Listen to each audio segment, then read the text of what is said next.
Bonjour à toutes et à tous, je suis Jérôme Billet. Alors, j'interviens avec plusieurs casquettes. Alors, vous avez dû recevoir des invitations de la part de France Innovation, dont je suis le délégué général. Mais je prends très rapidement mon autre casquette, qui est celle de point de contact national EIC Accelerator. Je suis accompagné de Carole Miranda. Je laisse le soin à Carole de se présenter. Bonjour à tous, donc Carole Miranda. Donc comme Jérôme, j'ai deux casquettes. Je suis la chef du service Europe à l'ANRT et comme Jérôme, je vais très rapidement revêtir mon autre casquette où je suis point de contact national EIC Accelerator. Donc, c'est un webinaire qui va se passer en deux temps. On va vous présenter le EIC Accelerator dans sa forme globale en mettant le focus sur l'étape 2. On a déjà fait un webinaire sur l'étape 1. Bien entendu, c'est un webinaire, l'étape 1 qui est accessible en replay, vous aurez le lien dans la présentation. Donc là, on est parti pour parler de l'EIC Accelerator dans le cadre d'Horizon Europe, qui a vocation à accompagner les startups et les PME Deep Tech avec un financement, mais pas que, financement qui peut aller jusqu'à 17,5 millions d'euros. Et il y a également toute une activité d'accompagnement pour les lauréats, mais on aura l'occasion d'en reparler. Webinaire qui va se passer en deux temps, présentation donc, plus la partie questions-réponses. Donc déjà, n'hésitez pas à poser vos questions. On aura à peu près 20 à 30 minutes de questions-réponses. On s'autorisera de déborder si besoin. Alors, avant d'entrer dans le vif du sujet qui est le dispositif EIC Accelerator, on va parler d'Horizon Europe, puisque l'EIC Accelerator, c'est une des composantes du programme Horizon Europe, programme qui court de 2021 jusqu'à 2027, avec plus de 90 milliards de budget. Ce n'est pas forcément des chiffres à retenir, parce que probablement vous ne cherchez pas des milliards, vous cherchez probablement des millions, mais pas encore des milliards. C'est un programme qui est constitué en plusieurs piliers. L'EIC Accelerator se trouve dans le pilier 3, Europe innovante. Pilier 1, on est plutôt sur la recherche amont, avec notamment le Conseil européen de la recherche. Le pilier 2, qui concentre la majorité du budget, c'est tout ce qui est projet collaboratif en réponse à des topics, donc des appels à projets au sein des clusters. Donc les clusters sont les thématiques, vous voyez à l'écran, santé, culture, etc. Et donc l'EIC, le Conseil européen de l'innovation, qui porte peut-être assez mal son nom puisqu'il n'y a pas de notion de conseil, c'est différents dispositifs qu'on aura l'occasion de présenter. Et nous, on mettra l'accent sur le IC Accelerator. Et un pilier, que certains appellent le pilier 4 ou pilier couché, enfin peu importe, qui est une base, un dénominateur commun à l'ensemble des piliers. Alors, Horizon Europe, ça a été évoqué en 2021-2027, plus de 95 milliards d'euros de budget. Pilier 3, Europe innovante, les 10 milliards. Les 10 milliards ne sont pas pour le IC Accelerator, il y a une partie pour le IC Accelerator, mais au sein du Conseil européen d'innovation et de l'Europe innovante du pilier 3, il y a d'autres dispositifs. Le IC Accelerator, on y vient. Particularité, qu'on vient de le souligner, c'est la première fois avec l'instrument PME dans un programme antérieur que le dispositif PSRD, Programme cadre de recherche et développement, permet des candidatures monodéposants. Donc là, il n'est pas question de consortium, comme ça peut être le cas dans le pilier 2 que j'ai évoqué précédemment. Donc là, on est bien sur des monodéposants, personnes physiques, start-up et PME, et ETI de moins de 500 personnes. Alors, je vais dessus des déposants personnes physiques, je crois qu'on n'a pas vu, et encore moins en lauréat. Donc, on est vraiment sur des profils start-up deep tech. Donc ça, c'est un élément essentiel, c'est le deuxième point. Projet deep tech, donc les faisceaux d'indices, même s'il n'y a pas une définition très claire et forcément reconnue de tous, mais on parle bien en général de liens forts avec la recherche académique et également la recherche privée, description du marché visé et des besoins très importants en financement puisqu'il y a une très forte intensité capitalistique sur ces sociétés-là. Et en règle générale, ce qui est déposé dans le cadre de l'EIC Accelerator, c'est un projet qui est véritablement central pour le déposant. Et à tel point, de toute manière, qu'on ne peut pas échapper à cette règle-là, c'est quand vous déposez un projet EIC Accelerator, notamment dans sa forme de blended, c'est-à-dire un mix entre subvention et intervention capitale, quand le fonds ISI intervient en capital, il intervient non pas sur un projet, il intervient sur une société, donc il mise bien sur une société, donc on est bien sûr quelle est la big picture de la société. En termes de maturité technologique, on est sur des TRL qui sont plutôt avancés, puisqu'il faut TRL 5 atteint à minima. Et on voit beaucoup de projets à TRL6, notamment sur les projets qui sont plutôt orientés sciences de l'ingénieur. Il y a toute une notion de sécurité économique qui a été ancrée dans le nouveau programme cadre qu'on aura l'occasion de te présenter dans quelques instants. C'est un appel à projet, donc mono-bénéficiaire, donc mono-déposant. Il y a deux grandes catégories d'appels, même si en termes d'agenda, c'est exactement la même chose. On a ce qu'on appelle les appels à projet open, donc dit bottom-up. Il n'y a pas de question de hors-sujet. Je peux candidater dès lors que je suis dans le scope je suis une start-up, je suis de la deep tech, j'ai vocation à disrupter le marché et j'ai atteint un tel niveau de maturité technologique, on peut candidater. Et bien entendu, j'ai des besoins en termes de financement. Et ensuite, vous avez l'autre bloc qui est la partie challenge. Je ne vais pas rentrer dans le détail sur la partie challenge. D'ailleurs, la Commission européenne avait fait des très bons webinaires qui venaient détailler les différentes thématiques. Donc, bien entendu, si vous êtes dans le scope et que votre projet s'inscrit bien dans un challenge, on vous invite à candidater dans un challenge. Néanmoins, il faut être dans le scope. Ce n'est pas parce que vous vous collez à la partie challenge, si vous êtes niveau de maturité technologique qui ne convient pas, c'est-à-dire que le IC Accelerator à date n'est pas le bon instrument pour vous. Dans le lien que vous trouvez tout en bas de cette slide-là, vous avez le lien vers le programme de travail 2024 et il y a également le détail des challenges que vous voyez à l'écran. Donc le IC Accelerator, il a vocation à accompagner du scale-up. Donc en règle générale, ces sociétés qui ont atteint, ça a été évoqué puisque c'est un critère d'éligibilité à minima TRL5, qui ont des étapes de développement à mener. Donc la partie subvention peut accompagner jusqu'à la partie TRL8, mais ce n'est pas une obligation, c'est qu'on peut être TRL5, TRL7, typiquement. Mais la partie subvention peut venir financer, cofinancer des activités jusqu'à TRL8. Et lorsqu'on est sur du TRL9, on est impérativement sur la partie equity, si jamais vous candidatez sur la partie blended, c'est-à-dire le mix entre subvention et equity. Point important, vous pouvez très bien utiliser la partie equity pour venir cofinancer ce qui n'est pas financé par la partie subvention sur les niveaux TRL plus bas. En règle générale, on est sur des projets de plus ou moins 24 mois. Très majoritairement, ce sont des 24 mois. On peut aller au-delà, notamment lorsque ça intègre des projets essais cliniques. Donc, sur de la bio, typiquement, il peut y avoir des projets qui sont un peu plus longs. Point très important, il ne faut pas l'oublier, c'est que lorsque vous cherchez de l'equity, donc l'intervention capitale, sur cette notion de blended, mix entre subvention et investissement, l'EIC Fund, qui est le vecteur d'investissement de la Commission, n'a pas vocation à investir seul. C'est-à-dire qu'il ne peut pas, et d'ailleurs il ne souhaite pas assumer le rôle de lead investor du tour de table en question. Donc ce qui veut dire que, idéalement, il faut déjà avoir été en contact avec des lead investors potentiels et clairement la meilleure configuration, c'est lorsque vous êtes déjà en touche avec des lead investors potentiels et il manque du financement. Voilà, typiquement ça c'est le scénario qui est idéal.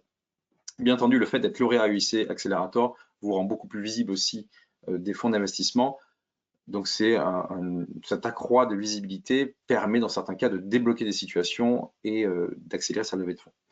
Et puis, il y a tout un aspect aussi de Business Acceleration Services qui est sur l'accompagnement des levées de fonds, qui est de la mise en relation notamment avec des grands donneurs d'ordre, tout un volet sur la partie propriété intellectuelle. Donc, des éléments qu'il ne faut pas du tout hésiter à mobiliser lorsqu'on en a besoin. Donc, dans le cadre de ce webinaire, on va focaliser sur l'étape 2. Néanmoins, il nous a paru assez intéressant de vous rappeler le processus et les différentes étapes. Déjà, on pourrait rajouter une quatrième étape qui est l'après-interview, et j'en toucherai deux mots. Donc, l'étape 1, qui a déjà fait l'objet d'un webinaire, c'est ouvert en continu à date. Vous pouvez déposer à n'importe quel moment. C'est un dossier de 12 pages. À ce dossier de 12 pages, bien entendu, tout ça est en anglais. Adossé à ces 12 pages, il faut un pitch deck de 10 slides, une vidéo de 3 minutes. Ça, c'est des éléments importants. Vidéo de 3 minutes qui sera à reprendre également pour l'étape 2. Là, c'est une évaluation qui est basée sur 4 évaluateurs. Sur les 4, il faut à minima 3 go sur 4. En règle générale, on parle de 6 semaines entre le moment où vous déposez et le moment où vous avez votre retour d'évaluation. Parfois, ça peut être un peu plus long. Il peut y avoir des goulets d'étranglement, donc on peut aussi viser du 7 à 8 semaines. Et bien entendu, c'est très important, il faut impérativement avoir eu un go sur l'étape 1, un go au sens 3 go sur 4, pour avoir le droit de candidater à la full proposal l'étape 2. L'étape 2, quant à elle, est conditionnée à des dates de relève. En 2024, on avait 2 dates de relève. La deuxième et dernière de 2024, c'est le 3 octobre. À noter que, à ce jour, le programme de travail 2025 n'est pas encore connu. On peut estimer qu'il y aura 2 dates de relève sur la full proposal également 2025, une sur le premier trimestre, une sur le deuxième semestre. Néanmoins, on n'en sait pas plus. Il y a des choses qui sont en discussion, donc on ne peut pas s'avancer trop tôt et probablement ces dates seront connues vers novembre. Là, on rentre dans le dur puisque c'est un dossier de 50 pages maximum avec un canevas à respecter, tout du moins dans son agencement. En annexe, des documents très importants qu'il ne faut surtout pas sous-estimer. Le pitch deck, très important puisqu'il est là pour accompagner votre dossier de 50 pages. Et d'autre part, c'est avec ce même pitch deck, si jamais vous êtes retenu à l'issue de la full proposal, que vous allez candidater à l'étape 3, qui est la partie interview. Il y a autant dans l'étape 1, on vous parle à grosse maille du budget, autant là, on est sur un détail budgétaire, sur une logique de lump sum, c'est-à-dire une logique forfaitaire en termes de remboursement. Si vous avez des questions là-dessus, n'hésitez pas, on tâchera d'y répondre sur la partie questions-réponses. Les besoins en termes de financement, donc un plan de financement, également les besoins en termes d'equity. Le plan de gestion des data, il y a un modèle qui est fourni, qui est à compléter, les CV des personnes clés impliquées dans la société, en général dans le projet. La freedom to operate, on touchera 2 mots et on met l'accent là-dessus parce que c'est un élément très essentiel. D'ailleurs, on l'a mis en rouge, c'est pas anodin. Et puis les lettres d'intérêt, ça peut être l'aide d'intérêt d'investisseurs potentiels, de clients potentiels, de fournisseurs ou de partenaires. Là, bien entendu, la quantité de travail, elle peut varier en fonction de votre niveau de maturité sur le sujet en question. Est-ce que vous avez déjà fait des business plans? Est-ce que rentrer votre business plan dans ce format-là, ça demande beaucoup de travail? Voilà, donc c'est un travail qui est, quoi qu'il en soit, surtout pas sous-estimé. Il faut du temps et parfois, il faut un temps de maturation. Là, ce sont 3 évaluateurs et il faut impérativement 9 go sur 9 pour avoir le droit de candidater à l'étape 3, qui est la partie interview. On peut avoir aussi des situations où il y a moins de 9 go sur 9, et là, il y a ce qu'on appelle un consensus meeting, qui est une nouveauté. Et finalement, il y a une espèce de séance de rattrapage qui peut permettre à certains qui n'ont pas eu 9 go sur 9 d'entrée de jeu d'avoir le droit de candidater à la partie interview. Et la partie interview, typiquement, ça se passe à Bruxelles. Pour ceux qui seront, et on l'espère, retenus à l'issue de la full proposal du 3 octobre, ça sera interview, date à confirmer, en janvier à Bruxelles. Dorénavant, on est passé sur du physique depuis le dernier cut-off. Là, le format ne change pas. Pour l'instant, c'est 10 minutes de pitch et 35 minutes de questions-réponses. Si jamais vous faites partie des entreprises françaises attendues aux interviews, sachez que côté point de contact national, on organise des pitchs blancs et des webinaires d'information qui sont bien spécifiques sur l'interview. Et là, comme j'ai dit précédemment, le pitch deck sera le même que celui que vous avez déposé en full proposal. Donc, ça va être un pitch deck qui n'est pas évident parce qu'il doit être autoportant à l'écrit, un évaluateur qui lit votre pitch deck, et également un pitch deck suffisamment séduisant pour être capable d'accompagner votre voix pendant 10 minutes sur cette partie pitch. L'étape 1, ça a déjà été évoqué, un webinaire a déjà été fait sur le sujet. Néanmoins, il existe un lien vers le replay, donc n'hésitez pas à consulter ce lien. L'étape 2, donc la full application. On va rentrer plus dans le détail de ce que je viens de présenter.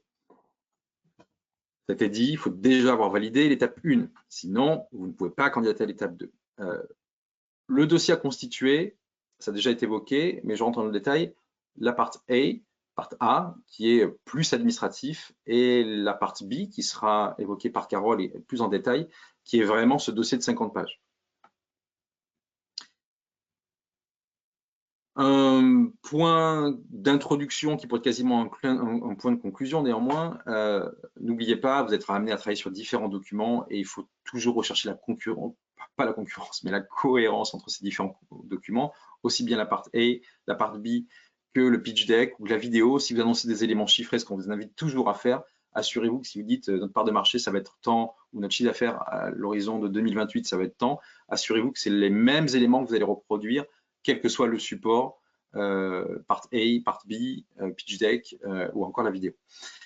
Bien entendu, plus vous avez des éléments donnant non pas la garantie, en tout cas un sentiment de garantie de la certitude de ce que vous avancez, même si on parle bien entendu de projets qui sont risqués par nature, ça donne des éléments de sérieux derrière. Donc, dès lors que vous pouvez mettre des métriques, des noms, mettez-le. N'oubliez pas de vous appuyer sur la grille d'évaluation qui est spécifique à cette étape 2. Et bien entendu, on est sur un dispositif qui est à l'échelle européenne. En règle générale, les candidats, ils sont sur un terrain de jeu qui est européen minima, voire mondial très rapidement. Donc, vous ne pouvez pas vous dire, je suis régional, je bascule sur du national et je vais chercher du financement européen. Non, c'est opération un peu gros bras. On est vraiment sur du scale-up qui s'opère à minima à l'échelle européenne. La partie administrative, eh bien, typiquement, vous allez retrouver l'acronyme du projet, c'est-à-dire son titre, ni plus ni moins, la durée, résumé, est-ce que vous êtes déjà candidaté à des appels à projets européens, et puis des mots-clés, et puis ce qu'on appelle les descripteurs, ça c'est important, ces mots-clés, ces descripteurs, puisque finalement, ça va conditionner le type d'évaluateurs qui seront mis en face de l'évaluation. Vous allez voir sur le document qui est le template de la commission, même si c'est UX Accelerator et qu'il est vécu comme un dispositif mono-bénéficiaire, il n'est pas rare de voir un tableau en disant indiquer les participants au pluriel. Non, vous êtes sur mono-bénéficiaire, donc vous êtes le seul à indiquer. Confirmation de la subvention, donc on est sur, encore une fois, si vous faites des changements de dernière minute, assurez-vous la cohérence entre part A, part B et voir le pitch deck. Il y a tout un volet aussi d'éthique et de sécurité qu'il convient de compléter, tout comme les autres questions. Il y a des questions sur gender balance, donc l'équilibre homme-femme, sur la confirmation du type de financement demandé. Bien entendu, et pour rappel, vous avez le choix entre du grand only, je ne demande que la subvention. Je peux demander du blended. Le dispositif EIC Accelerator a été conçu autour de cette notion de blended, un mix entre subvention qui peut aller jusqu'à 2,5 millions d'euros et equity jusqu'à 15 millions d'euros, et equity only pour ceux qui ont déjà perçu une subvention, EIC Accelerator pilote, EIC Accelerator. Et puis, bien entendu, il y a des choses à signer et on vous invite, parce que pour nous, c'est très important en termes d'accompagnement, qualité d'accompagnement, vous avez pouvoir une case à cocher, j'autorise la transmission des informations sur mon dossier aux accompagnateurs, dont les points de contact nationaux. Donc, ça nous permet de réagir beaucoup plus vite sur vos projets en termes d'accompagnement. Vidéo, maximum 3 minutes. Vous pouvez utiliser bien entendu la même que celle qui est utilisée sur l'étape 1 de la short proposal. Vous pouvez en faire une nouvelle. En règle générale, c'est la même vidéo d'ailleurs qui est réutilisée. Il y a un lien sur cette planche qui renvoie vers un lien que nous avons créé sur un article rédigé par nous, qui sont les conseils en termes de vidéos, un peu les trucs et astuces, et également des vidéotypes. C'est-à-dire des lauréats nous ont autorisé à reprendre leurs vidéos. Donc ça vous permet de voir le format des vidéos. Encore une fois, vous n'êtes pas obligé de faire la grande réalisation. L'idée, c'est de faire quelque chose de propre, professionnel, et que chacun puisse s'exprimer. Le pitch deck, typiquement, c'est impossible à changer. Vous ne pouvez pas le modifier, même pas l'agencement des slides.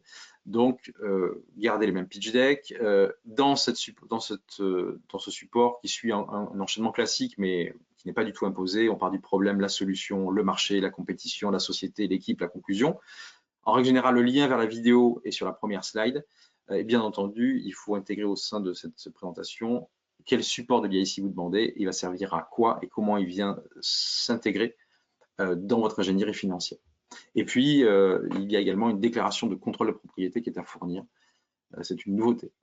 Les annexes, à ne pas sous-estimer là aussi, le tableau budgétaire avec les différents work packages, c'est-à-dire le découpage de votre volet R&D notamment, ou plus globalement innovation, et vous assurer l'éligibilité de tous les coûts qui sont liés avec la R&D et l'innovation. Un petit rappel, on peut très bien demander le financement d'activités pilotes ou d'infrastructures pilotes dans le cadre de l'EIC Accelerator. Le plan financier, les fonds propres nécessaires, eh bien, alors qu'ils suivent un formalisme un peu spécifique, mais il faut l'indiquer, si on parle bien de situation financière d'entreprise de N à N plus 4 à minima, et puis on va vous demander grosso modo des comptes de résultats simplifiés, votre balance, la situation financière, l'aspect cash flow, tout ça est demandé dans ce fameux fichier Excel. Et puis en annexe libre, vous avez droit à 10 pages. C'est des annexes qui ne doivent pas être autoportantes selon moi, c'est-à-dire que s'il y a en annexe des choses très importantes, il faut impérativement que dans la partie B, donc les 50 pages, ça soit indiqué, par exemple des résultats d'essais cliniques, CF, annexe numéro 3. C'est important, il ne faut pas que les évaluateurs découvrent des documents très importants, l'existence de documents très importants, si jamais ils feuillettent les annexes, puisqu'on peut aussi parfois douter qu'ils feuillettent l'intégralité du document. Le modèle est fourni par la Commission européenne en matière de gestion de la data, des données. Donc là aussi, c'est un document qui est obligatoire, donc qui n'est pas facultatif. Ça, c'est un simple rappel. La Freedom to Operate. Alors, on peut voir des choses qui sont autodéclaratives. Nous, on le déconseille parce qu'on voit vraiment une qualité très différente entre une Freedom to Operate confiée à un cabinet, à un CPI, donc un conseiller en propriété intellectuelle, et quelqu'un qui le fait comme ça à la mano sur un bord de table, même s'il y a des gens peut-être très compétents au sein de la société. Donc, on le conseille de le faire par un CPI. Si vous le faites par un CPI, ça veut dire qu'il y a un délai de réalisation, puisque les CPI peut lui-même avoir son propre plan de charge. Donc, vous ne dites pas à 3 jours de la candidature, tiens, il faut que je fasse ma Freedom to Operate. C'est pas très bon, donc c'est vraiment envisagé.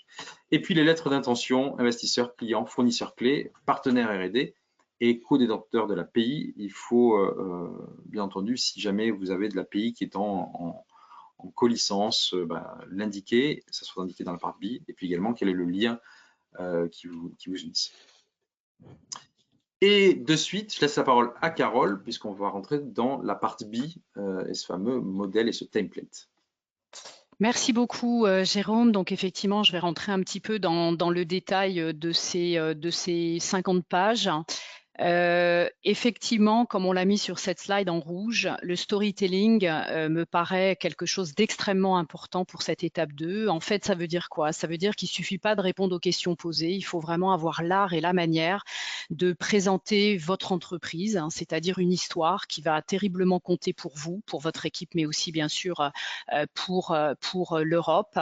On rappelle ici qu'effectivement, vous devez aussi, et on vous suggère de mettre de l'iconographie, donc c'est-à-dire d'inclure des graphiques. Parfois, un schéma, un graphique valent plus que 150 mots, donc n'hésitez pas à le faire. Le modèle de ce canevas est imposé. Et puis, on vous signale aussi le guide qui a été sorti par le réseau des points de contact nationaux, qui est donc aujourd'hui sous l'appellation de Access to EIC, qui est une mesure d'accompagnement qui regroupe un certain nombre de PCN.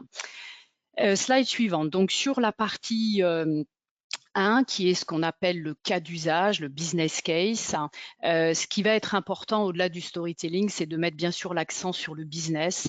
Assurez-vous que votre proposition va inclure l'ensemble des détails nécessaires pour pouvoir juger et convaincre les évaluateurs de votre projet. Vous l'avez compris à travers les explications fournies par Jérôme, l'EIC Accelerator, c'est une solide approche technologique couplée à une très forte attractivité commerciale. Bien sûr, l'équipe, j'y reviendrai. Qu'est-ce qu'il faut dans cette partie quand on vous dit team and management? C'est-à-dire vraiment que l'équipe dirigeante doit être apte à finalement pouvoir diriger une scale-up. Donc, comment vous allez être capable de passer d'une start-up à une scale-up? Et puis, bien sûr, penser Europe, en quoi votre innovation répond à l'Europe? Et enfin, pourquoi maintenant? Pourquoi vous? Montrer en quoi vous êtes unique et montrer finalement que vous êtes ce fameux game changer que l'Europe doit financer. Et puis la deuxième partie, ce sont des éléments, donc slide suivante, qui sont spécifiques en fait à l'EIC Accelerator et notamment montrer en quoi vraiment vous avez besoin du financement européen, en quoi l'Europe, en quoi cet EIC Accelerator va vous permettre finalement de pouvoir réussir votre croissance. Slide suivante. Alors, première question des 12 que l'on vous pose dans ces 50 pages, c'est votre entreprise. Je rappelle que l'EIC est là pour financer des game changers. Je rappelle que l'EIC, et Jérôme l'a mentionné, est là pour financer des innovateurs, c'est-à-dire pas des projets d'innovation. Et donc, rien que dans la sémantique, ça change beaucoup de choses. C'est vraiment high risk, high gain, et il faut vraiment que vous insistiez sur la stratégie de votre entreprise, sa trajectoire, sa capacité à réussir ce fameux changement d'échelle. Montrez bien sûr votre potentiel de croissance exponentielle, c'est-à-dire la capacité que va avoir votre entreprise à pouvoir grandir sur un marché de niche que vous maîtrisez et que vous dominez. Inscrivez bien cette innovation dans votre entreprise, dans votre équipe et surtout montrer que vous êtes prêt à vous engager à 100%, mais j'y reviendrai. Et puis en fait, dans cette ambition internationale nécessaire, il y a aussi tout ce qui a trait à votre écosystème. Ça veut dire quoi? Ça veut dire tous les partenaires clés, que ce soit les clients, les fournisseurs, les sous-traitants, les investisseurs, bref, tout ce qui va vous permettre finalement de développer et de commercialiser votre innovation. Et il faut que vous montriez que tout ça a bien été identifié et bien engagé. Slide suivante.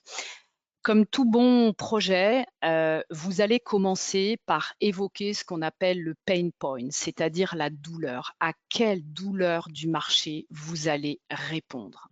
Et il faut même que dans la rédaction de vos projets, les experts qui vont lire ressentent cette douleur. Alors évidemment, ça se voit beaucoup plus dans le pitch que dans l'écrit, mais tout de même. Donc, vous allez apporter une solution à un problème. Il faudra démontrer que votre innovation y répond et que bien sûr, elle est incontournable. Donc, on est vraiment sur du must, non pas sur du nice to have. Donc, n'hésitez pas à dévoiler tout le potentiel de votre innovation pour bousculer le marché ou créer notamment un nouveau marché. Quelle opportunité vous allez exploiter? Et puis enfin, montrer aussi les limites finalement des solutions actuelles. Slide suivante. L'innovation. Donc, je rappelle ici ce que Jérôme a dit en introduction. L'IIC ne finance pas d'innovation incrémentale, mais finance de l'innovation disruptive, c'est-à-dire de la deep tech. Je ne vais pas tout décrire, mais l'intelligence artificielle, les blockchains, la génomique, la robotique, le quantique. Pourquoi deep tech? Parce qu'on pense évidemment que la puissance industrielle européenne de demain viendra de ces fameuses deep tech, donc ces technologies qui prennent place, si je puis dire, à l'interdisciplinarité, donc elles sont difficiles à copier, donc stratégiques. Donc montrez bien cette innovation disruptive, parlez bien aussi de votre proposition de valeur ou ce qu'on peut qualifier en anglais de unique selling point. Donc évidemment, cette USP constitue finalement le facteur décisif dans le choix d'acheter ou non un produit, un nouveau procédé, un nouveau service, bref, une innovation. Et donc, essayez de bien formuler cette USP de manière claire et surtout adaptée à votre cible. Autre élément important sur l'innovation, le timing. Est-ce que le moment est opportun pour cette innovation? En termes de science d'abord, est-ce que finalement la science actuelle permet d'arriver à cette innovation disruptive en termes de marché, en termes d'utilisateurs, en termes finalement d'usage aussi, est-ce que les usages sociétaux sont prêts à accepter votre innovation? Jérôme l'a rappelé, la maturité du développement. Je rappelle qu'on rentre dans l'IIC à TRL 5.6, donc bien argumenter toutes les étapes qui vont vous permettre de passer finalement du pilote à la commercialisation et à la pénétration sur le marché. Et puis enfin, ce fameux Freedom to Operate, ce fameux FTO, cette fameuse liberté d'exploitation, un FTO donc réalisé par un cabinet, un FTO incontestable, donc n'hésitez pas à inclure les résultats de l'étude avec notamment les conclusions et bien sûr les sources. Et donc, il y ait une stratégie d'IP finalement très détaillée. Listez bien les actifs de pays, leur enregistrement et puis bien sûr toutes les mesures qui prouvent finalement leur protection. Slide suivante. Le marché et l'analyse concurrentielle. Donc la taille du marché, le fameux TAM, SAM, SOM, volume, valeur, donnez évidemment les chiffres du marché mondial et puis progressivement évidemment réduisez en fonction de ce que vous êtes capable de pouvoir capter. Identifiez bien les segments de clientèle en détaillant bien les profils utilisateurs, c'est très important. Et il faut impérativement que vous insistiez sur la part de marché qui va être captée par vos premiers usagers et évidemment quelles sont vos chances de les atteindre et comment vous allez justement communiquer avec ces fameux premiers acheteurs. La volonté d'achat, c'est ce qu'on appelle en anglais le willingness to pay. Expliquer pourquoi on va acheter votre innovation. Donc bien sûr, si vous avez des bêta clients, des connexions notamment avec eux, des connexions avec un réseau de distributeurs, mettez évidemment en avant tout ça. N'hésitez pas non plus à mettre en avant les lettres d'intention dont Jérôme a parlé et aussi quelque chose important, tous les protocoles d'accord, donc les fameux MOU, donc Memorandum of Understanding, et faites-y vraiment référence dans cette partie-là. Les concurrents, donc on insiste beaucoup au sein du PCN, il y a ici Accélérateur, que le zéro concurrence n'existe pas. C'est pour ça qu'il faut un paysage complet et n'hésitez pas à penser bien sûr à votre concurrence directe, mais ça j'imagine que c'est une évidence, mais n'hésitez pas à penser à votre concurrence indirecte. Donc, ayez cette analyse en profondeur, montrez votre avantage compétitif en termes de prix, en termes d'expérience marché, etc., etc. Et montrez bien aussi comment finalement vous allez réussir à accéder au marché. Slide suivante, le plan marketing et le plan commercial. Alors d'abord, on va commencer par ce qu'on peut qualifier de modèle de revenu, c'est-à-dire ce qui va inclure à la fois votre business model, B2B, B2C, B2B2C, mais aussi le pricing model. Donc en fait, votre modèle de prix, donc détaillez bien la structure de l'ensemble de ces revenus qui va dépendre évidemment de vos clients, de vos fournisseurs, de vos partenaires et donner vraiment à votre modèle de revenu une place centrale dans votre business plan. L'accès au marché, on a déjà parlé de la segmentation des clients. C'est aussi pour moi la connaissance de votre chaîne de valeur et en particulier la connaissance qu'aura l'impact de votre innovation sur cette chaîne de valeur. Où êtes-vous bien sûr déjà présent avec des clients, des distributeurs, éventuellement des bureaux commerciaux, éventuellement des sites de production? Bien sûr, lister l'ensemble des barrières et comment vous allez être capable de les contourner. En termes de stratégie de commercialisation, c'est ce qu'on appelle, vous verrez dans le canevas de rédaction, le go-to-market. C'est quelque chose de fondamental dans le cadre de l'EIC Accelerator. Comment vous allez faire cette commercialisation avec votre propre force de vente, avec des distributeurs, avec des partenaires? Avez-vous finalement utilisé différents canaux de commercialisation, peut-être en fonction des zones géographiques, pour justement accélérer la pénétration sur le marché? Identifier aussi tous les moyens que vous allez mettre en place pour vendre votre innovation. Et puis, bien sûr, vous devez impérativement connaître aussi dans cette stratégie de commercialisation la maîtrise finalement des exigences ou des contraintes, je ne sais pas comment il faut le dire, réglementaires des différents lieux géographiques. Et puis enfin, Jérôme l'a dit, c'est un instrument de scale-up, donc il va falloir bien sûr montrer votre potentiel de scale-up, comment vous allez justement pouvoir changer d'échelle. L'impact que va avoir cette innovation, que vous rentrez complètement dans le quotidien de votre entreprise sur la croissance, et il faudra bien décrire finalement l'ensemble des projections financières nécessaires à cette scalabilité. Slide suivante, l'équipe. C'est vrai que pour un investisseur, c'est l'équipe, l'équipe et l'équipe. J'exagère un petit peu, mais il n'empêche que puisqu'il s'agit de financer des innovateurs et non pas des projets d'innovation, vous comprenez bien que l'équipe va être extrêmement importante. Donc, il va falloir prouver que l'équipe a les capacités opérationnelles pour mener à bien la croissance de l'entreprise. Vous avez le droit de ne pas avoir toutes les compétences, mais vous devez être capable d'identifier les points forts, les points faibles et surtout de montrer le plan de compétences que vous allez mettre en œuvre pour justement faire face à ces manquements. On rappelle aussi ici que l'engagement de l'équipe est à 100%. On voit encore trop de dossiers, trop quand on lit des full proposals, où on voit que l'équipe dirigeante va consacrer 50% de son temps au projet. Non, c'est 100% engagé dans le projet, puisqu'il s'agit encore une fois de financer l'entreprise et non pas de financer des projets d'innovation.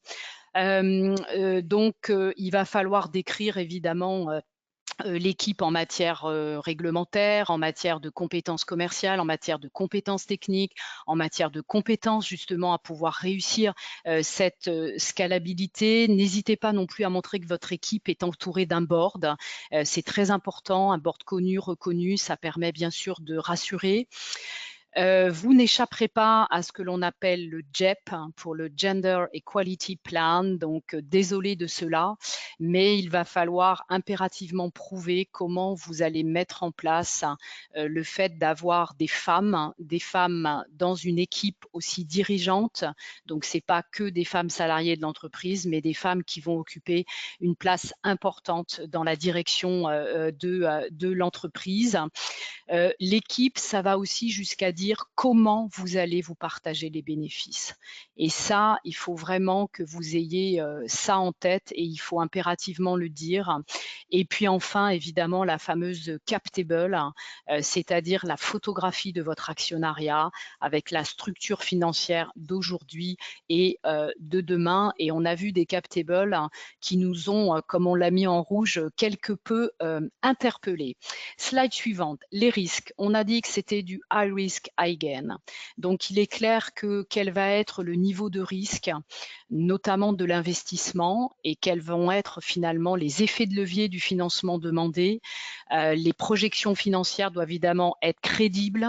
Le timing aussi de l'investissement va être important. Bien sûr, le risque technologique, même si à TRL 5.6, on peut se dire que le risque technologique est quand même passé, mais tout de même, quand on fait de la scalabilité, c'est pas linéaire, on fait pas le 5, le 6, le 7, le 8, parfois on est en TRL 7 et on redescend, si je puis dire, dans l'échelle TRL, donc c'est pour ça qu'on a mis ce risque technologique, bien sûr le risque marché, le risque au niveau aussi de la compétition. Parfois, on voit des projets où on voit bien que vous vous attaquez à une cathédrale, donc c'est pas simple. En tout cas, montrer que vous avez cette maîtrise des risques et notamment de la réglementation, et puis ayez finalement un plan de contournement, si je puis dire, de ces risques. Slide suivante, le plan financier, donc bien sûr le budget doit être cohérent avec le plan de travail qui bien sûr sera découpé en tâches et en ensemble de tâches, ce qu'on appelle des work packages en anglais. Donc répondez bien aux questions, combien, pourquoi faire, pourquoi en avez-vous besoin, avez-vous des investisseurs, êtes-vous en lien avec eux, allez-vous en avoir, ventilez bien le financement en fonction que vous soyez en subvention, en equity, le fameux blended finance dont on a déjà parlé. Expliquez aussi votre plan de financement, c'est ça qui va être important, c'est-à-dire vous en êtes là aujourd'hui, quels seront finalement les prochains tours de table, quels seront finalement les financements complémentaires dont vous aurez besoin. N'hésitez pas non plus à lister les fameux KPI, la valeur présente, c'est l'avenir, et puis évidemment beaucoup le seuil de rentabilité. Slide suivante, le plan de mise en œuvre. Bon, là, c'est clairement le plan de travail, les fameux work packages, donc décrire évidemment les ressources disponibles que vous avez pour réaliser le projet. N'oubliez pas que vous avez le droit à de la sous-traitance, mais qu'il y a un principe de best value for money qui s'applique. Généralement, on voit des projets entre 4 et 6 work packages qui vont être évidemment en cohérence avec la complexité et la réalité de votre projet. Donc, découpez bien en work package, en tâches, associez bien évidemment des éléments livrables, c'est ce qu'on appelle des deliverables. Alors, ce découpage en lot fin des travaux est d'autant plus important qu'on est désormais en financement lump sum sur le volet subvention. Donc la fameuse forme forfaitaire. Donc c'est très important de bien découper les différents work packages en fonction de la réalité technologique et commerciale, si je puis dire, de votre projet. Voilà, slide suivante. L'impact du financement de l'UIC, c'est vraiment fondamental car il va convaincre l'évaluateur du bien fondé en fait de votre projet. Donc, que vous arrivera-t-il si vous n'êtes pas financé par l'IIC? Qu'arrivera-t-il à l'Europe si l'Europe ne finance pas votre projet? Encore une fois, l'IIC intervient dans des failles de marché, elle intervient dans un financement complémentaire, notamment avec des investisseurs privés. Donc, on n'est pas là, enfin l'IIC, pardonnez-moi, n'est pas là pour se substituer au marché, pour se substituer aux investisseurs privés. N'hésitez pas non plus à faire part de votre stratégie de sortie. C'est évidemment des choses qui vont intéresser l'IIC. Slide suivante, la demande de financement. Donc encore une fois, préciser. Vous savez qu'il y a 3 options de financement, le grant only, mais si vous êtes en grant only, alors vous savez déjà comment vous allez financer votre scalabilité. Ça veut dire que vous avez déjà réuni des investisseurs et que vous êtes capable de le montrer. Donc vous êtes capable de prouver comment vous allez financer ce fameux TRL 9, si vous êtes en equity only, il faut évidemment justifier de cela. Ça veut dire que souvent, vous avez déjà reçu un financement en subvention dans le cadre notamment de l'opération pilote de l'IIC Accelerator ou tout simplement au sein de l'IIC Accelerator dans le cadre d'Horizon Europe. Et puis évidemment, par défaut, on voit beaucoup le fameux modèle blended finance, c'est-à-dire subvention et equity. Voilà, dernière slide, l'impact attendu. N'hésitez pas évidemment à montrer en quoi vous contribuez aux politiques européennes. Il y a quelque chose d'important, c'est le lien que vous allez faire avec ce qu'on appelle les 17 ODD, c'est-à-dire les objectifs de développement durable de l'ONU. On vous a mis un lien.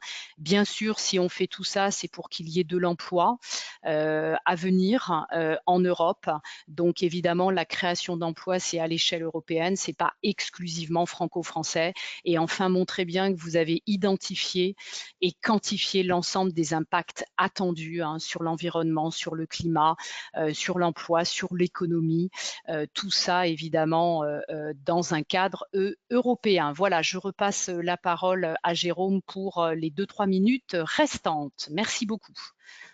Merci beaucoup, Carole. Alors oui, j'ouvre une parenthèse que je vais fermer très vite. On a parlé des small and mid caps. Donc là, typiquement, on s'adresse aux sociétés qui sont entre 250 et 500 salariés, donc les petites ETI, et à ne pas confondre avec un terme qu'on retrouve small and mid caps, couramment utilisé notamment sur les sociétés qui ont une valorisation moyenne et qui sont cotées. Là, on n'est pas du tout, on est sur des petites ETI. Et donc, pour 250 à 500 salariés, pour ceux qui souhaitent candidater, il faut justifier qu'il y a eu un reflux bancaire pour accompagner le projet en question. Sur la partie résultat, alors la France se débrouille très bien puisqu'elle arrive en tête, donc on peut se féliciter. On espère d'ailleurs en 2024 franchir les 100 lauréats, ce qui confirmerait notre posture et notre position de leader. Donc sur la partie 2021-2023, incluant le dernier cut-off 2023, donc il y a 88 lauréats, ce qui nous fait donc premier sur 563. On a un taux de succès qui est supérieur à la moyenne européenne. Donc c'est-à-dire que si on regarde les différents taux de succès selon les différentes étapes, on s'en sort très bien. Et puis on est sur des entreprises qui ont en général des tickets moyens assez élevés, donc notamment des très gros montants sur la partie equity. On peut estimer, mais c'est une simple hypothèse, on le verra, on attend les résultats du dernier cut-off, mais on peut estimer que les tickets vont plutôt tendance à diminuer puisqu'il y a une baisse budgétaire, donc ça joue la sécurité, donc on se trouve avec des tickets un peu plus faibles qu'avant. Et puis, si vous le souhaitez, il y a deux liens utiles. Ce sont les liens vers les informations concernant les lauréats l'EIC Accelerator, le nom des lauréats, le financement et les projets. Donc ça, on vous incite à consulter ça parce que c'est toujours intéressant. Il y a peut-être des confrères slash concurrents qui ont été financés. C'est important de le savoir. Ça ne veut pas dire que vous ne pouvez pas candidater, ça veut dire qu'il faut le savoir tout simplement, parce que ça fait partie de votre univers concurrentiel. Et puis, ça vous permet aussi de voir la teneur pour sentir un peu les projets et les potentiels de candidature. Donc là, c'est toute une série de logos des lauréats français. On ne va pas tous les passer en revue, je vous rassure. Simplement vous dire qu'il y a beaucoup de pharma et biotech. Grosso modo, aujourd'hui, c'est 45-50% des lauréats. On a de la medtech, donc on reste dans le domaine de la santé, mais plutôt avec un corpus sciences de l'ingénieur. On a dans le médical aussi, mais là, une partie plus software, de la partie logicielle, notamment avec des éléments qui intègrent de l'IA. On a de l'industrie et de la green tech. Certains noms sont probablement connus, et puis nous-mêmes, côté point de contact national, EIC Accelerator, on a déjà communiqué sur des levées de fonds de certains lauréats parce qu'elles candidatent, et puis ce qui est important aussi, c'est qu'ils arrivent à lever des fonds pour leur stratégie. À nouveau, industrie green tech, il y a de l'espace et de l'ingénierie, et dans une moindre mesure, il y a l'informatique. Alors l'informatique, il y a du quantique, il peut y avoir l'IA, mais honnêtement, on n'est pas sur du digital ou typiquement de la plateforme digitale. Il y a peu de lauréats sur ce sujet. Digital, on en a, mais vous allez voir, c'est un nombre limité. Alors là, ce matin, vous avez entendu Carole et moi-même, on était ravis d'animer ce webinaire. On n'est pas tout seul. Il y a Gorka qui est actuellement d'ailleurs à Toulouse pour animer un événement qui assure la coordination du PCN EIC Accelerator, qui est lui pour le coup 100% ministère de l'Enseignement supérieur et de la Recherche, alors que Carole, Christian et Gilles et moi-même, nous avons plusieurs casquettes, dont une partie à 40% sur la fonction de point de contact national de l'EIC Accelerator, car on a eu l'occasion de se présenter. Christian et Gilles, l'autre casquette, c'est celle de BPI France. Vous avez l'adresse générique, cette adresse-là, typiquement, vous écrivez dessus, tous les 5 pourront la consulter. En règle générale, par simplification et par simplicité du mode de fonctionnement entre nous, c'est Gorka qui répond. Néanmoins, on peut être amené, Carole ou moi-même, à répondre à ce type de mail. Le site internet avec le lien est pareil sur notre compte LinkedIn. En général, il y a l'information, puisque ça nous permet d'être très actif sur LinkedIn. Vous avez l'information quasiment en temps continu. Lorsqu'on a une information, elle est postée très rapidement. L'accompagnement PCN, alors on l'a évoqué, mais très timidement. Il y a tout un volet déjà d'accompagnement sur le volet diagnostic. C'est faut-il que j'aille à l'EIC Accelerator ou pas? Et ça, c'est un élément important. Vous l'avez vu, c'est un travail qui est très chronophage, hein. On a présenté 3 étapes. La short application, la full application et l'interview. On peut même en rajouter une quatrième qui est celle de la due diligence avec le fonds IIC. Donc ça, ce sont des étapes qui sont forcément très chronophages. Donc avant de se lancer, pour nous, il nous paraît intéressant, si vous le souhaitez, si vous avez des doutes, d'échanger avec nous. Ça nous permet assez rapidement de dire oui, a priori, vous êtes vraiment dans le scope et c'est peut-être a priori le bon timing pour candidater. Puisqu'on peut être dans le scope, mais c'est peut-être pas le bon moment pour vous, ni pour le IC Accelerator pour recevoir ce type de candidature. Donc, n'hésitez pas à nous consulter là-dessus. Et puis, une fois que vous êtes rentré dans la tuyauterie, il y a l'accompagnement sur les différentes étapes, que ce soit la short, la full, et puis également la partie interview. En fonction de certaines régions, on peut être amené à collaborer en organisant des ateliers de relecture, que ce soit sur la short proposal comme la full proposal. Et ça, c'est toujours intéressant d'avoir un regard extérieur sur votre projet et sur votre dossier. Donc, n'hésitez pas à nous solliciter pour voir quelles sont si votre région est concernée par ces ateliers de relecture. Et lorsque les ateliers de relecture n'ont pas été encore clairement institutionnalisés, l'idée, c'est d'être capable de les organiser aussi. Et puis, il y a une préparation qui est assurée par nous et dont le lead est assuré par nous sur les pitchs blancs. Donc, avec un webinaire d'information pour les entreprises attendues aux interviews. Et puis ensuite, il est proposé à chacune des entreprises attendues aux interviews de faire un pitch blanc avec nous. Ça rentre dans un processus de préparation. Ce n'est pas uniquement les pitchs blancs avec le PCN EIC Accelerator qui garantissent clairement de sortir victorieux des interviews. Ça s'inscrit dans une continuité des pitchs blancs que peuvent être amenés à faire l'entreprise avant qu'elle parte à Bruxelles. Et puis, il y a un suivi également qui est fait avec le monitoring sur la situation des lauréats. Et certains lauréats peuvent être en difficulté sur des volets de contractualisation. Donc, on n'hésite pas aussi à accompagner sur cet aspect-là.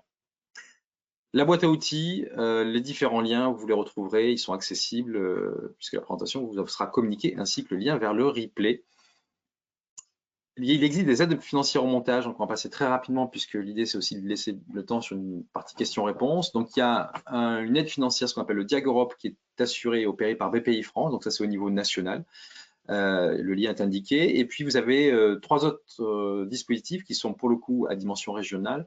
Un dispositif sur Auvergne-Rhône-Alpes, également Pays de la Loire et PACA qui a actualisé les choses. Donc si vous êtes une entreprise de ces 3 régions, vous pouvez très bien candidater à ce dispositif-là. Donc, n'hésitez pas à prendre contact par notre intermédiaire si vous le souhaitez avec les références sur ces dispositifs-là ou également sur le diagnostic, bien entendu, national Diag Europe assuré par BPI France. Et on peut attaquer raisonnablement la partie questions-réponses. Donc, si vous avez des questions, n'hésitez pas. Je vais rafraîchir tout ça de mon côté.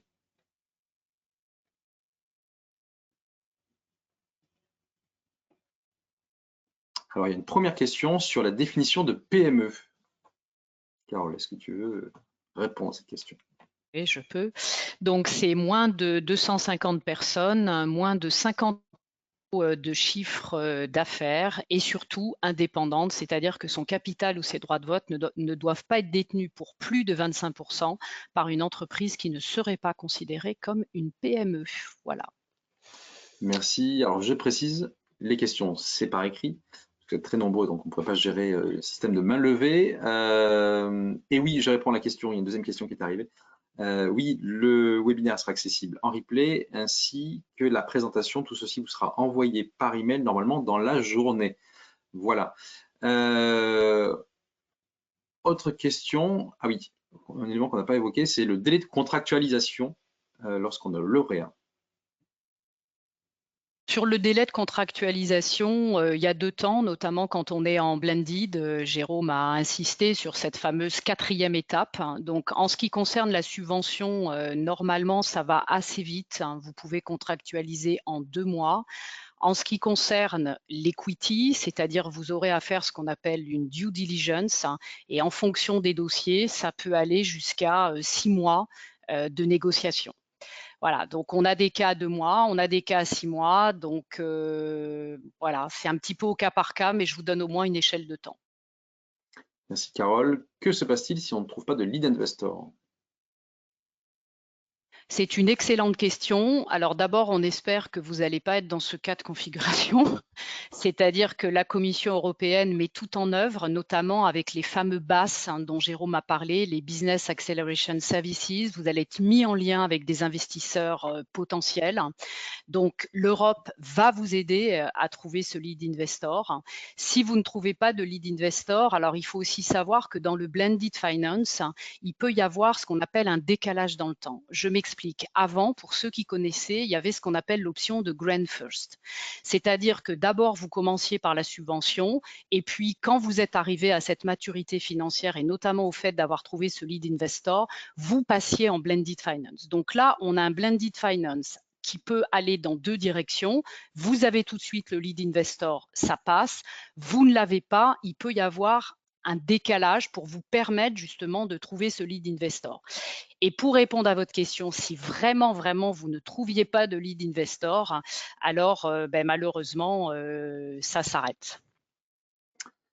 Merci Carole. Un investissement de 100% des dirigeants d'une PME de 130 personnes ne me semble pas possible. Pourriez-vous spécifier? Oui, parce qu'il s'agit vraiment du projet de l'entreprise. C'est la scalabilité de la boîte. Donc, comment l'aventure de toute une vie, quand on passe du stade de la start-up PME au stade de la scale-up, c'est l'aventure de toute une vie. C'est forcément un investissement à 100% de l'équipe dirigeante. C'est-à-dire que, Jérôme l'a dit, l'EIC Fund va financer la boîte. Elle ne va pas financer un projet parmi tant d'autres. C'est pour ça qu'on parle d'engagement à 100% de l'équipe dirigeante. Alors j'apporte juste une précision ou une nuance par rapport à ça, parce que dans le cas qui est présent, c'est une candidature d'une société de 130 personnes potentiellement. Alors on a vu des candidatures de grosses PME, hein, ça c'est clair, Mm. notamment sur des projets aéronautiques. Voilà, ça veut pas dire que c'est pas éligible, c'est pas ce qu'on retrouve classiquement, ça c'est la première chose. Et deuxièmement, oui, parce qu'on peut imaginer qu'il peut y avoir plusieurs choses, projets sur le feu. Néanmoins, il faudra qu'il y ait un lead très fort qui sera suivi par les dirigeants, même si ce n'est pas du 100%. Il faut bien démontrer que c'est un projet quand même qui est essentiel, qui est stratégique pour l'entreprise. Donc, en règle générale, ça se traduit par le temps passé, même si les dirigeants d'une PME, ils sont au four et au moulin, ils ont plein d'autres choses à faire, ils ont des problématiques RH, etc. Mais néanmoins, il faudra être capable de démontrer, même si ça ne se traduit pas par un chiffre 100%, qu'il y a une implication très forte de la part des dirigeants. Et à minima, ça veut dire que c'est ces dirigeants qui vont aller pitcher à Bruxelles si jamais ils vont vous interviewer. Hein. Ça, c'est un élément essentiel. Vous n'allez pas confier ça simplement au chef de projet. Ça ne passerait pas très bien, surtout lorsqu'on est dynamique de demander du blended finance. Autre question. Pouvez-vous nous en dire plus sur la méthode lump sum? Avez-vous des recommandations? Alors, Carole, tu veux y aller? Vas-y, comme tu veux. Oui. Vas-y, vas-y, Alors, vas-y, la Jérôme. particularité, alors le lump sum, ça ne change pas grand-chose sur la partie montage de votre budget. C'est-à-dire que vous allez découper votre projet en work package. Et votre work package, vous allez dire, bah, je vais avoir 10 personnes qui vont être 20% de leur temps, ça me coûte tant, et puis il y a l'équipement, etc. OK. Là où ça change, c'est sur le découpage en lui-même des work packages. Puisque lorsqu'on est en lump sum, il faut impérativement avoir finalisé, terminé un work package pour que ça ouvre droit au paiement de ce work package. Donc, pour dire autrement, en fait, là où ça peut changer, c'est anciennement, c'est-à-dire l'année dernière, vous pouvez faire un work package 2 qui était, je sais pas moi, développement de je sais pas quoi. Ça commençait mois 1 et ça finissait mois 24. Là, votre intérêt à vous, c'est de peut-être découper ce work package pour qu'il puisse avoir un découpage qui vous permet peut-être à mois 12 de recevoir le solde tout compte du work package. Ça, c'est un point essentiel. Donc là, ça a une incidence d'un point de vue trésorerie. Autre incidence, et pour le coup qui est celle-ci plutôt séduisante, c'est que il y a plus de contrôle a priori qu'a posteriori. C'est une fois que vous avez démontré que vous avez mis tout en œuvre pour atteindre vos objectifs, même si vous ne les atteignez pas, hein, il y a une obligation, on parle bien de R&D, donc il y a plus une obligation de moyens qu'une obligation de résultat, néanmoins, eh bien, vous n'avez pas à justifier des dépenses. Vous êtes parti que le War Package, il va vous coûter 100, admettons dans les faits, il vous coûte 90, peu importe, vous serez remboursé 100. Bien entendu, à l'inverse, votre projet était prévu, enfin, votre package était prévu pour coûter 100. S'il vous coûte 110, vous serez remboursé à l'auteur de 100. Voilà. Donc, il y a du positif comme du négatif. Ça simplifie les choses sur la partie justification a posteriori des dépenses. Par contre, ça veut dire qu'il faut découper différemment ces Work Packages comme par rapport à ce qu'on faisait classiquement. Carole, si tu veux ajouter quelque chose, n'hésite pas. Non, non, c'est juste en conclusion, c'est qu'effectivement, le financement, finalement, en lump sum, impose pour moi un changement de méthode vers la phase amont du montage et avec un prisme technologique, voilà, qu'on avait probablement moins avant. Merci. Quels sont les problèmes ou anomalies constatés sur les tables de capitalisation? Vas-y, Jérôme. Anomalie, c'est un grand mot. En tout cas, ce qui peut, parce qu'on a des retours de candidats dans ce sens-là, c'est que les jurys, quand les fondateurs sont très fortement dilués, ça interpelle parce que ils seront encore plus dilués sur le tour de table sur lequel le fonds ici pourrait intervenir. Et ils le seraient encore plus si jamais ils étaient, là on parle de série A, et si jamais ils étaient sur une série B. Donc c'est souvent ces éléments-là qui sont critiqués. Et puis parfois, il y a un autre aspect, c'est qu'on peut avoir, là c'est pas une question de dilution, c'est le nombre d'actionnaires. Il peut y avoir plein de petits porteurs.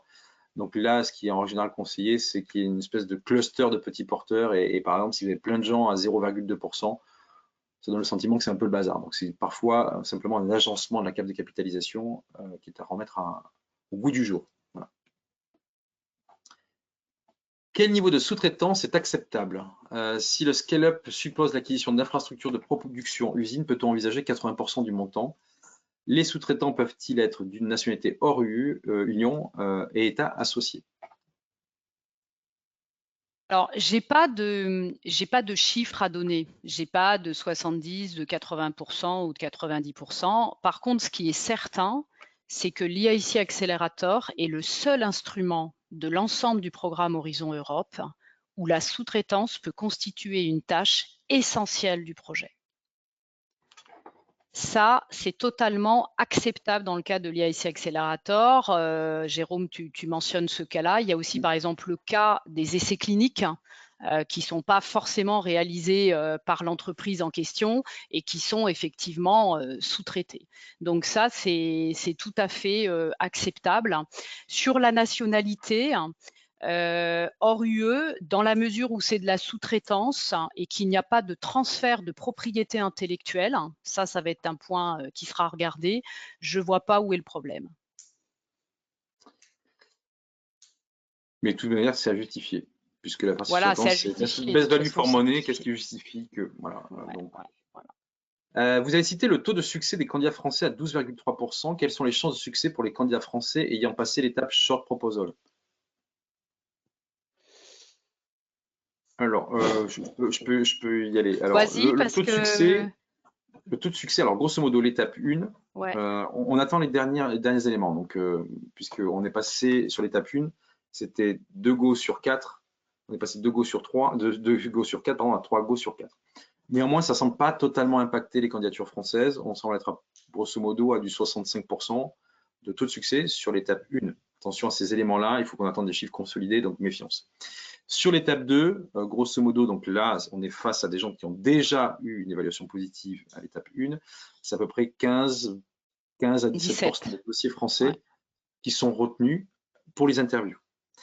Et côté interview, là, ça change pas mal. À l'échelle européenne, grosso modo, là, ce qu'on attend en atterrissage sur le dernier cut-off, c'est à peu près 20%.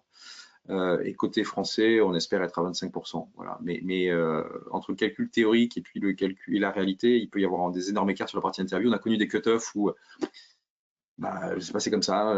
En gros, taux de succès français à l'oral, on était à 20%. Puis on a connu des éléments, des cut-offs où il y avait un peu plus de budget, où on était à 40%. Donc attention par rapport à ces éléments-là. Mais vous pouvez retenir du 15, à minima 15 sur l'étape 2 et puis 20 sur l'étape 3. Quoi. Voilà. Mais encore une fois, ça peut varier. Sachant que grosso modo, ce qu'il faut retenir, même si je vais un petit peu exagérer, c'est que la France fait à presque 2 fois mieux que la moyenne européenne. Et ça, c'est quand même un élément extrêmement valorisant pour tout l'écosystème des innovateurs que vous êtes. Autre question, la situation financière de l'université est-elle obligatoire?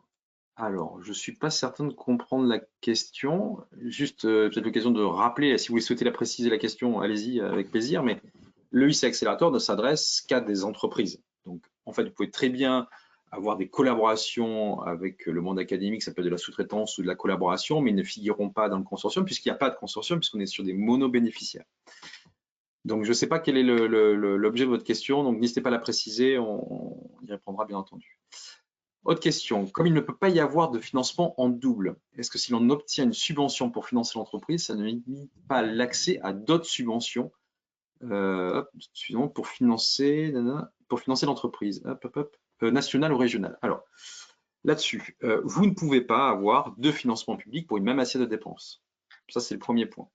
En revanche, bien entendu, rien n'empêche d'avoir de façon séquentielle, ou même en parallèle, des financements sur des projets différents et sur des assiettes différentes. Et bien entendu, rien n'empêche, par exemple, et ça c'est un continuum assez classique, on peut avoir des lauréats EIC Accelerator qui sont passés par du e-lab, Innove. C'est le même projet, c'est le même fil conducteur, par contre, c'est pas le même niveau de maturité techno, et donc c'est pas la même assiette des dépenses à date. Donc non, pas du tout. On voit bien les projets sur une espèce de continuum, et puis il y a même aussi des financements après le EIC Accelerator. Le point de départ, c'est je ne peux pas avoir du financement sur la même assiette de dépenses. Tout dépend de ce qu'on appelle projet. Si projet, c'est le projet de l'entreprise, bah, vous pouvez cumuler des aides dès lors que ce n'est pas les mêmes assiettes. Par contre, si projet veut dire c'est telle activité du mois 3 au mois 14 et que vous avez deux sources de financement, ça ne marchera pas. En tout cas, sur le principe, vous n'avez pas. J'espère répondre à la question. Alors, l'appel à projet monopartenaire, mais dans la letter of intent, on parle de partenaires R&D. Les partenaires R&D seront en sous-traitance où il y a un autre modèle de montage. Alors, quand on parle de partenaires, c'est effectivement, c'est plutôt partenaire au sens les gens avec qui je suis amené à collaborer, mais pas spécifiquement d'un point de vue contractuel dans le EIC Accelerator. Je veux dire, tout à chacun, vous avez des fournisseurs, vous avez des clients potentiels, vous avez des gens avec qui vous collaborez sans forcément qu'il y ait une relation d'ailleurs de marchande. Donc, c'est dans ce sens-là qu'il faut entendre le letter of intent côté partenaire. Donc, voilà, c'est la spécification. Et s'il y a besoin, dans le cadre du projet de partenaire R&D, soit bah, c'est des sous-traitants, soit c'est des partenaires avec lesquels il n'y a pas d'échange marchand, et auquel cas, ça ne peut pas figurer dans une assiette de dépenses puisqu'il n'y a pas de relation marchande. Peut-être juste, Jérôme, rappeler qu'en fait, techniquement, on ne parle pas de partenaire dans une forme de contractualisation, on parle de bénéficiaire. Donc en fait, il y a ce qu'on appelle les bénéficiaires, donc ceux qui reçoivent effectivement le financement communautaire, typiquement qu'on soit dans du collaboratif ou dans du monobénéficiaire. Et puis vous avez après l'ensemble des partenaires qui peut graviter autour d'un second cercle. Voilà. Donc en fait, en Europe, on ne parle pas de partenaires, mais on parle de bénéficiaires. Et c'est ça qui, à mon avis, provoque une forme de confusion dans la sémantique. Merci. Est-ce que la notion de sous-traitance est stricte? Exemple, justement pour un essai clinique, nous aurions un sous-traitant qui serait une CRO. Quid des coûts de l'essai clinique pour les centres recruteurs? Pouvons-nous mettre les surcoûts hospitaliers en sous-traitance ou ils sont inclus dans les coûts de la CRO? Je ne suis pas certain de voir le distinguo. En fait, vous pouvez dire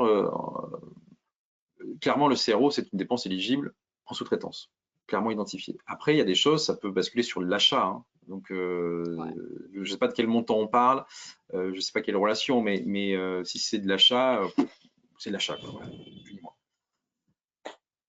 à spécifier, peut-être qu'on est passé à côté de la question, n'hésitez pas, vous avez l'adresse générique, donc n'hésitez pas à poser des questions si jamais on n'a pas forcément bien perçu la question. Ça semble pas forcément compris. Un projet avec participation de 5 partenaires, est-ce que chacun doit décrire son plan financier individuel?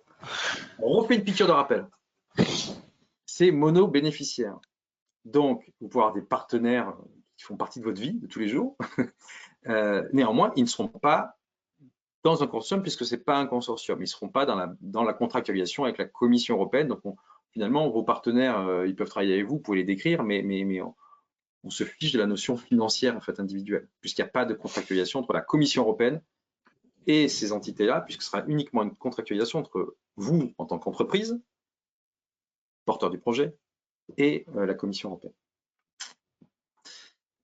Je crois qu'on arrive au terme des questions-réponses. Voilà, on a débordé de 4 minutes, c'est pas mal, d'habitude on fait pire que ça. Donc merci, merci à vous. Donc, un petit rappel. Si vous avez des questions sur le IC Accelerator, vous avez l'adresse générique pcn-eic-accelerator@recherche.gouv.fr. Vous allez recevoir dans la journée le support de présentation ainsi que le lien vers le replay. N'hésitez pas à consulter ce document-là. Et puis également, dans ce même support, il y a tout ce qui est boîte à outils avec le lien vers le programme de travail, les tips pour préparer une candidature short ou full. Voilà, donc tous ces éléments-là sont repris dans la boîte à outils. Donc n'hésitez pas à consulter ces documents avant de prendre contact avec nous. Et on a des merci pour ce webinaire. Bah, écoutez, merci, merci à vous. Et on vous Merci dit à à vous. très bientôt. Si jamais on n'a vraiment pas été clair, sachez qu'en septembre, on refait le même. Mais on Euh, change les présentateurs. Et on change, ou pas, je sais pas. Et normalement est prévu aussi de faire un autre webinaire sur le deuxième semestre qui sera avec l'accent sur la short. Donc en fonction de où est-ce que vous en êtes dans votre réflexion sur une candidature le IC Accelerator, vous pouvez participer à ce webinaire-là. Et point essentiel, et ça sera ma conclusion, je laisserai le mot à la fin à Carole. Une partie de notre travail, c'est d'accompagner les entreprises qui vont candidater, mais aussi une partie de notre travail, c'est de dire à certaines entreprises, c'est peut-être pas le bon moment et vous n'êtes pas forcément dans le scope. Ce qui n'est pas gravissime en soi. Le IC Accelerator a vocation à répondre à des besoins bien singuliers et bien spécifiques à un certain type d'entreprise. Néanmoins, il existe d'autres dispositifs sur lesquels on peut vous orienter en fonction de votre niveau de maturité technologique, de la technologie que vous portez ou tout simplement de vos besoins. Donc, soyez pas traumatisés si en conclusion de notre échange, je dis c'est pas forcément fait pour vous aujourd'hui. Soit c'est une question d'agenda, soit c'est une question de projet, auquel cas, il y a d'autres alternatives, probablement le IC Accelerator. Alors, moi, je vous dis à bientôt et puis le mot de la fin, c'est pour Carole. Bon, j'ai rien à rajouter. Merci à tous de votre présence. Merci évidemment de vos questions. Et puis juste vous dire que l'ensemble du PCN est absolument à votre disposition pour répondre à vos questions et vous accompagner dans ce processus de l'IIC Accelerator. Bonne journée à tous. Merci. Bonne journée. Au revoir.